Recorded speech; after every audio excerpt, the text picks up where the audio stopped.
How to send a direct message in Slack. If you have been using the Slack application and wondering on how to send a direct message to someone, don't worry. In this video, I will show you how to do it. So let's get started. First of all, open the Slack application. Just like this. After opening it, you will find something like this on your home screen.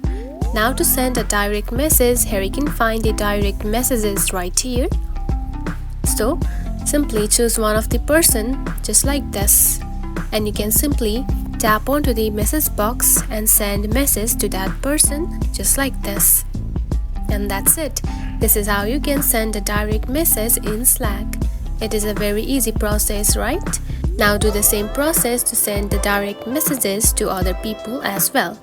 If you found this video helpful, don't forget to like and subscribe for more tips. Thanks for watching.